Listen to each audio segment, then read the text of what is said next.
We're live. Hi, Trish. Hi, Kim. Hi, everyone. Live. Oh, I just got a notification that we're on air. How nice of them. Thanks, YouTube. Yeah. So Trish and I are here on this beautiful morning in Sedona. She's getting to leave down to Phoenix to start school. And we had a really productive time while she was here. She did take a fall, so we had some postponement to when we were going to record. But it was nice because she got a chance just to slow down, which is good for Trish. And this live is our first episode of OverGround RailRoad 2.0. OverGround RailRoad was a show that I had on AM radio in LA. And the subjects covered were politics, sex, religion, the occult, and spirituality. Still things that I really enjoy talking about. So Trish and I have our True North series over on Unicorn Way on YouTube and all of our Facebook stuff. You can follow us there as well. We believe are living in their true north, their divine magic, their truth magic, if you will.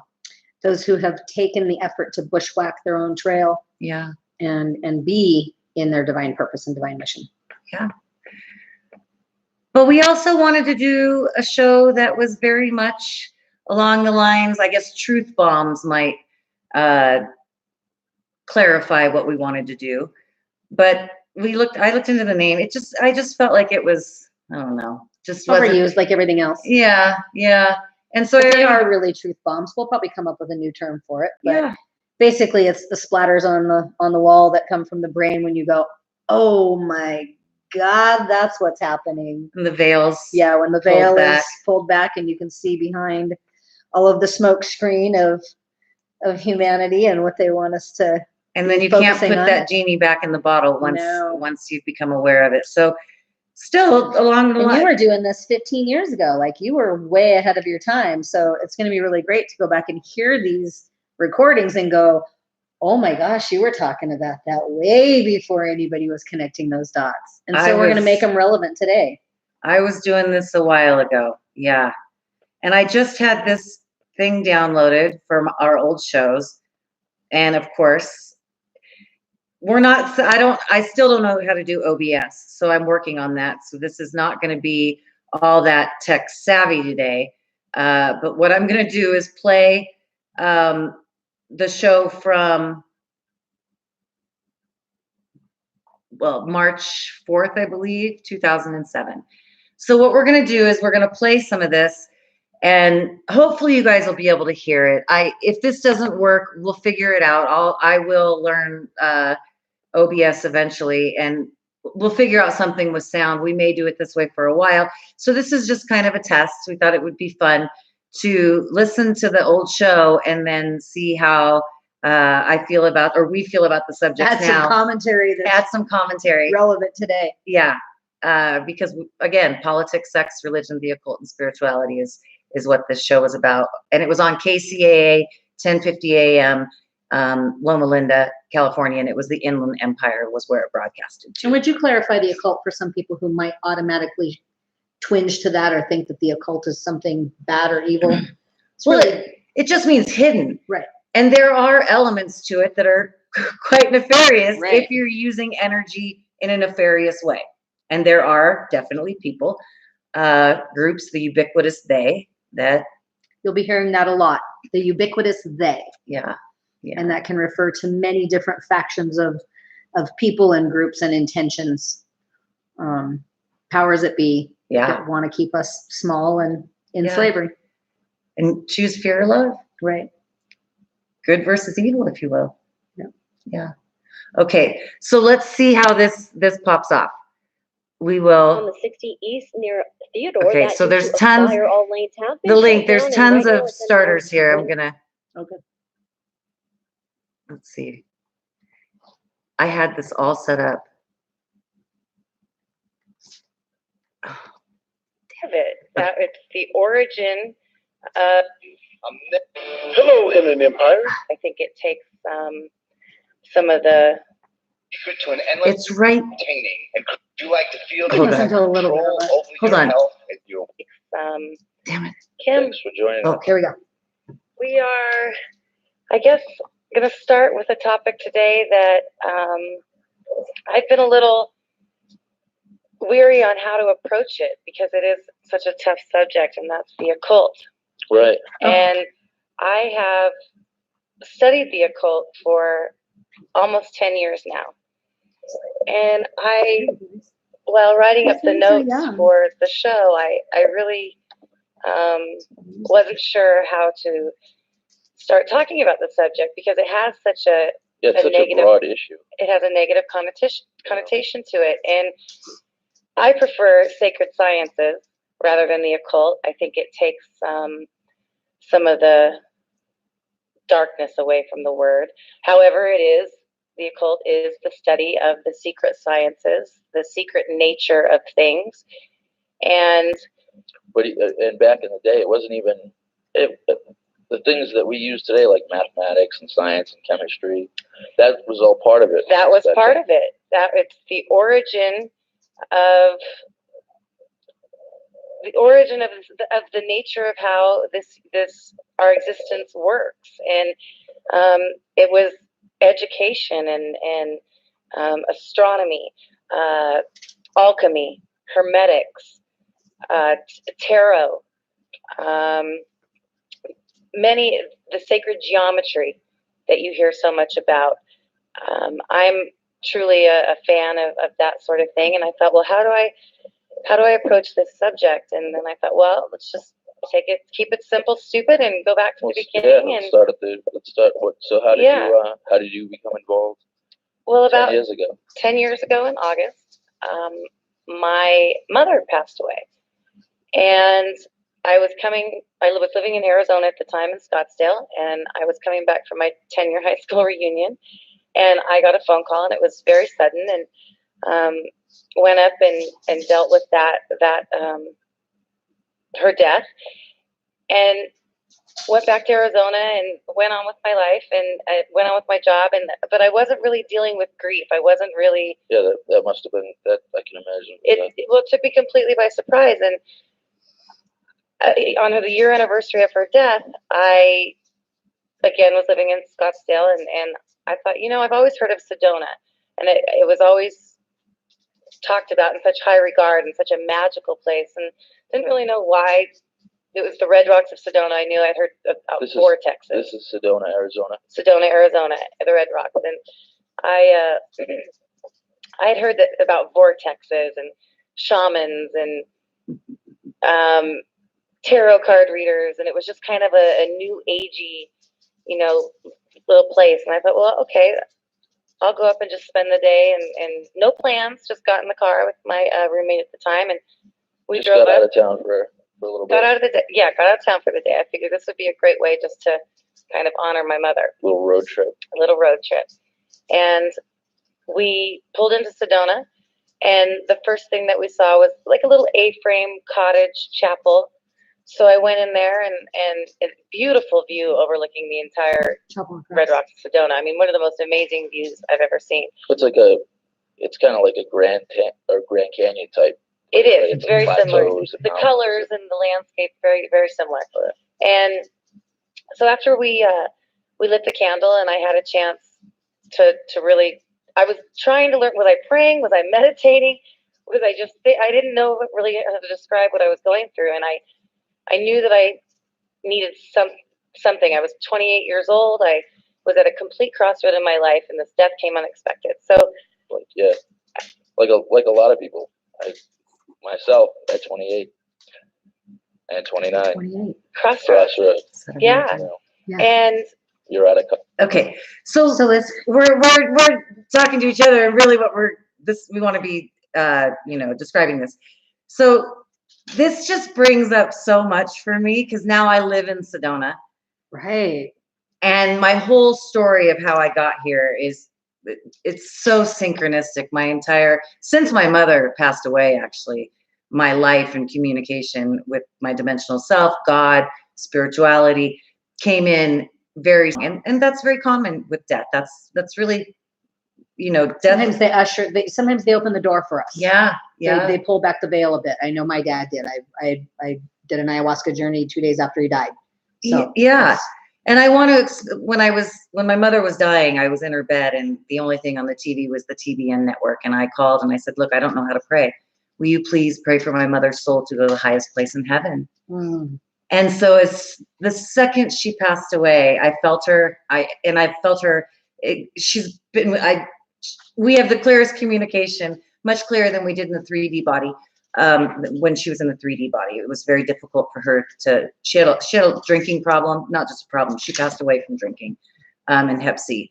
And so just a lot there. And the human barriers to yes, loving at the soul level that we know is there. She struggled on this planet a lot. As did my dad. I Yeah. get that. Yeah. And so hearing this is, now that I live here and hearing this, and I would say that it's not the secret sciences. It's just hidden. It's right out there. It's not a secret, actually. It's hidden right underneath our nose. It's hidden in plain sight. Yeah. Yeah. So at 28, that's a really important year in age. 28 is there's something called the Saturn return, and generally it happens at 28. And so we really start breaking down programming. And you'll hear a lot in the MK Ultra that at 28, a lot of people that have, the programming breaks and something starts changing. And I don't, go ahead. This is going to go down a whole other rabbit hole, but it's amazing of the age of certain celebrities that die. Yeah. Because the programming breaks, they start telling the truth. Yeah. Start coming out of the lie that they've been programmed about. And it's like, oh, you either better be reprogrammed or. Well, and drugs and alcohol play because that's just to compensate to deal with what's going on. A lot of times drugs and alcohol. Really heavy.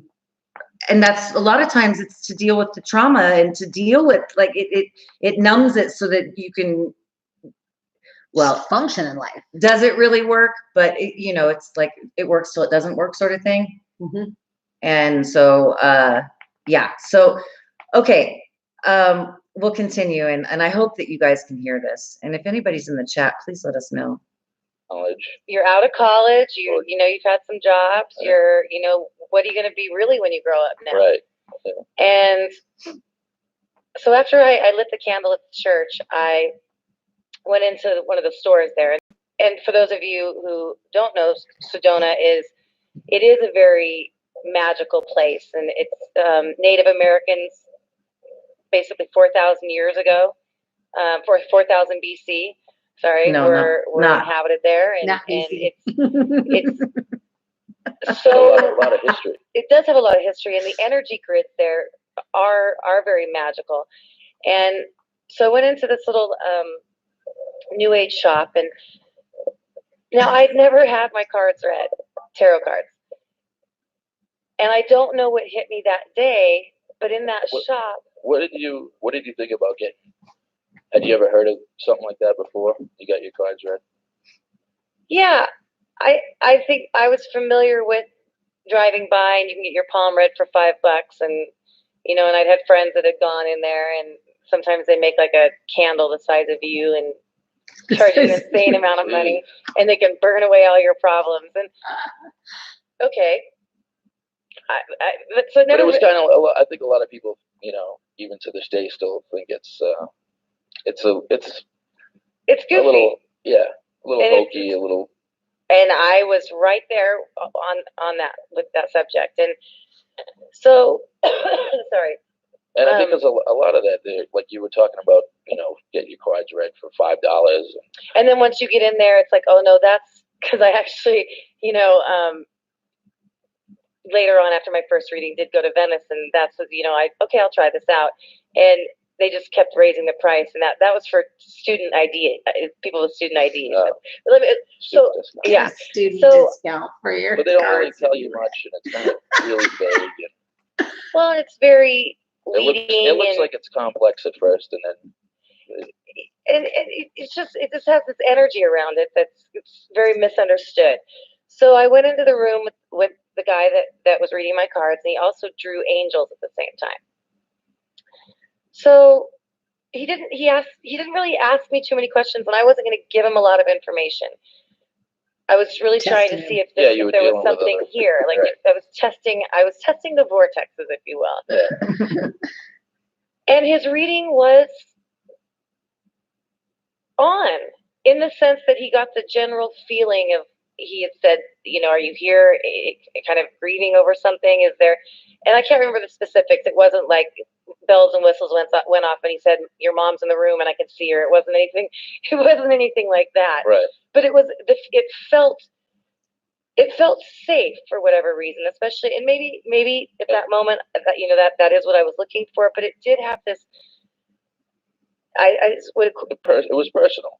Yeah, and it had a very, even the music to the waterfall kind of going in the background. The whole place is very spiritual and magical. So I want to stop it right there. The place that I was at, now that I live here, like I wouldn't send anybody there. Yeah, I was going to ask you, was it the It's purple place? it's the most overpriced, commercialized place in Sedona. Right. It is beautiful. The water, the creek runs right by it, and I definitely, for atmosphere, it is beautiful. But as far as would I recommend somebody to go to that place that comes to visit? No. And I'm not gonna name a name, but if you come visit me and you stay here in Sedona with me, I'll let you know where that send is. it a much more sacred Or place. you can send me a message if you want to know because you're coming to Sedona. I'm happy to share it with you privately. Okay, so let's feel that. So it was a great day, and I didn't really think much of it. I think I bought a couple crystals or bought some little tchotchke things, and I got my picture. I think I had my aura energy taken that day too, and mainly green though. Didn't really think anything of it. Mine's orange. So Trish just asked me again. We're supposed to be talking about this, and she's asked me. Okay, so she asked me what color was my aura, and I said it was kind of all over the place, but it was a lot of green, yellows, and blues. Heart chakra. You have an open heart chakra in your human design. Yeah, that's right. I do. Yeah. And human design is another thing that we'll go into, which is a fun thing to examine. Okay. And about a year later, I had since moved to LA because of that crossroad and decided, okay, I'm going to change my job. I'm going to move to California, and I'm going to pursue the entertainment industry as a hobby. Because growing up, I had horses, and I could not afford horses in Santa Monica, California. Right, and yeah. Yeah, it's way too much. So I needed a hobby. So I enrolled in an acting class, and it started really opening up. And LA is so great for that. I went to like a Buddha center. I went to, the self-realization center. Before you had left Arizona, you had kind of mentioned that now this happens to your mom, and now it's like a year has gone by, and you're not really, you're working a job that you're not really interested in. I was very unsatisfied. When I came back from that trip, I realized just how unsatisfied. And I still at that point was very headstrong, and yeah, still. He says yeah, still, and it hasn't changed. I wasn't letting things flow through me. I was trying to control them, and I was just so frustrated. And I did write down my goals, and sure enough, things started. I moved to LA, and the things that I'd written down started happening. So I was like, okay, this is going to be tough, but I'm going to be on the other side of it. And I'd watched an Oprah show, actually. And she said, okay, we got to stop it right there. Was that when you did candles like everybody else that watched Oprah that year? I started a candle company after, yeah. So I don't like her politics. I like nothing about that energy, none of it. So I am no fan of Oprah. That has changed in 12 years. Okay. My mom loves Oprah. Yeah, well, hi, Mom. Smart lady, I'm sure. I watched an Oprah show, and she with more discernment and more learning and growing. Right. Yeah, I mean, at the time, I didn't understand what I understand now about LA and the programming there and what was really going on. That's a very complex subject for me, and we are going to get into it. And there's so much going on behind the scenes with my co-host at this time. There's so much that I'm, even when I hear myself speak on this, that I'm putting the pieces together. And again, this is 12 years ago.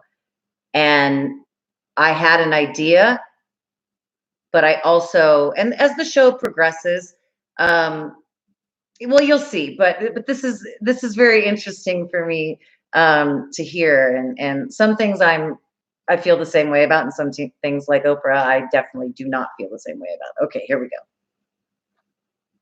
Right, a triangle, and at the top, write your craziest dream, and just what comes to your mind. Like if you had any dream, no matter how ridiculous it was, write it at the top of it, and then write at the bottom of the triangle that what you were writing it, and then in between, just write a bunch of little chicken scratch marks, and just pull it out of your head on what would go in those little check marks. And that was how you're going to get from how are you going to get from here to that dream, and just have fun with it. So I did, and mine came out movie premiere, and I just wrote move to LA by January, and I wrote down dates, and I look back at that piece of paper now, and literally, well, there hasn't been a movie premiere, and I think I wrote a book or something on there, and I haven't written the book. Well, you worked in film. I've done a couple of movies, some commercials, and stand-up comedy, and went through 2 years of Meisner, and that's considered the craft. Now, so what did you wrote this stuff down? I did write this. You started to write how you're going to get to this point, or to each step along the way, and you kept looking at it. I kept looking at it. I hung it on my mirror. I knew that something had opened up in me, and looking back, I can say like the vortexes, were right there. And I can feel how that energy has. Okay. What were you saying? I said that's a really good place to kind of like wrap up this part of it for you guys to understand, is that vortexes, when people come to Sedona, I think they're sort of ambiguous. What is the vortex? It's magical. It's going to do this. Vortexes, to my understanding, tell me if you share this or not, is like an amplifier. It's like whatever you're coming to Sedona with is going to get amplified, and so we're surrounded in a 50-mile radius of crystal quartz. Yeah. Quartz is in your computers, your phones, for communication. Right. So there is something to it. When I have guests that stay in my Airbnb and they ask me about vortexes, I just say, look, there's a commercialized part of this, and if you want and you want to go to one that's commercially, famous around here, then go. You could very well have an experience there. Or if you just want to walk out in the Red Rock and be one with nature and get your experience, you can do that too. Well, then look for trees. There's a lot of trees that they're spun, and that is actually the tree responding to a vortex in the earth. So that's a tree to sit under. That's a good indicator that is an energy spot and the tree's responding to it. So, or you just want to enjoy nature. You just want to slow down, and Sedona will definitely slow you down. Yeah. Okay. State in my life, and through tarot, it allowed me to talk to myself. It's me talking to me. So when I got out here, I did go down to Venice, and I had my cards read, and I remember looking at the lady, and I thought, this lady cannot interpret. Yeah, she doesn't know who you are. Like it just wasn't going to happen. Right. But I was inspired to go out and buy a deck. And I have always been, I like the Renaissance period. I started with a Renaissance deck.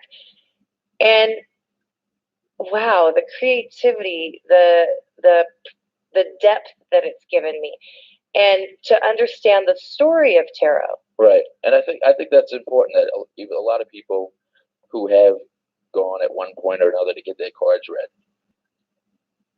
think that this person knows this and is educated about it, and they're an authority on telling me answers to questions I'm asking. And I can't stress enough the importance of owning your own mind and owning your own intellectual property. Answering your own questions. And as I studied the book and I sat with the cards and I just looked at them, and I formed a relationship with them. And with myself. They were with me a lot. And I started writing a script. I started writing a one-woman show, and I was using these tarot cards as a tool to really open up and harness this imagination, or this material that was coming out of me. And it was, I'd never really had a relationship with spirit. I went to Vacation Bible School growing up for summers, but then after a certain age, it was up to us. That ended quick. Yeah. And I was much more of, I wanted to ride my horse and hang out outside. And that to me was where I was blessed enough to grow up on a ranch where I could hear myself think. And with Lash and Pipe, so, like living in LA, I feel away from nature so often. And when we drive out here, looking at the mountains, just the drive alone is calming. It's true. Just getting out into some different air, different spaces, and different headspace. Yeah. We're going for hikes up in the mountains. That's right. Going skiing. Taking the dogs for a walk. Yeah. It's important to nature. It's just so important. And unfortunately, this word occult has caused conflict between the nature of things and the truth of things. And we're going to get more into that when we come back. We're going to take a short break, and we're going to discuss take your calls, hopefully. The occult is viewed and the controversies. That's right. So call 1-909-888-5. Okay, so we're about 20 minutes into this video, and I'll mark it here. Trish actually has to get on the road to go. She's going to start school today, like I said. So I'm going to just stop that there. That was a lot of fun. It's very, it's interesting to hear you in that space 12 years ago and know what is still so true and what has evolved. You're going to have to get that one-woman show done. Yeah. Yeah, I'm still writing that damn one-woman show. And I say that as somebody who started writing my book 3 years ago. So it's like, I say that they're kind of not finished yet, right? So, but we are in a space right now, I think that we have so much magic and so much support for each other right now that we can start producing something. Yeah. And this is exciting. I look back 12 years ago, and it's like, as frustrating as so many times I've been like, I got to get this show done. Well, moving here to Sedona, I still hadn't gotten it written. I ended up getting married. I got into horses and horse medicine, which is helping people move through trauma. I began to realize that I had been having flashbacks and trauma of most of my life. From early childhood trauma, which was mainly it's because of attachment trauma, because I didn't grow up with my mother, and at a very early age, I just wasn't taught emotional regulation. There was a lot going on with my family. There was just a lot going on, and it was traumatic. And I'm sure that we all get some trauma on this planet. It's a traumatized planet. Nobody's immune, and it's a sliding scale. So moved here, got into horses, and now there is some interesting news about my one-woman show. I do have, and I'm not going to say it to take the magic out of it, but I do have some great support. I will have people that immediately will help me put it out there, and we'll have theaters set up and stuff like that. So I have someone that is really supportive for me with that. So that is one of the major things I'd like to get done this year. But as trail guides for the Unicorn Way, right? We're here to help people bushwhack the trail. Yeah. And we talk about all the time that it's divine timing, divine purpose, divine mission. So even if it's 12 years or 22 years or 2 years, it's all divine timing.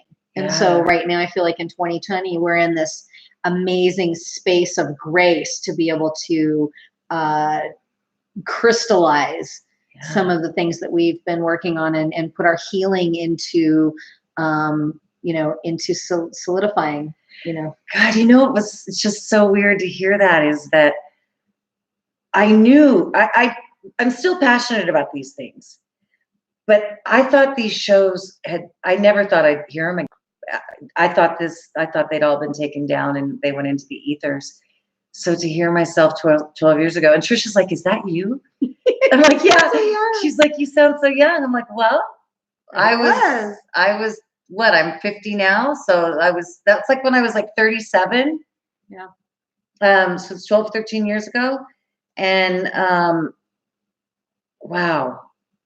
This is going to be fun. Yeah. We'll probably chop it up into chunks, but we're definitely going to be looking at some very important topics that are relevant right now, and really coming out with, what was relevant then and what's relevant now. How's it changed? Has it changed? Yeah. It may not have changed at all. Yeah. And so, we're bringing the truth to the surface. Yeah, that's a lot of fun. And so that's what we're going to be doing as we move through this OverGround RailRoad 2.0. We're just going to be listening to old shows and then stopping them and talking. I will hopefully I hope this sound worked. We'll find out soon enough, won't we? We'll get it down. And it'd be great when people start live streaming and asking questions, because then we can start other topics. Then we'll know what kind of other shows we're going to bring. Yeah.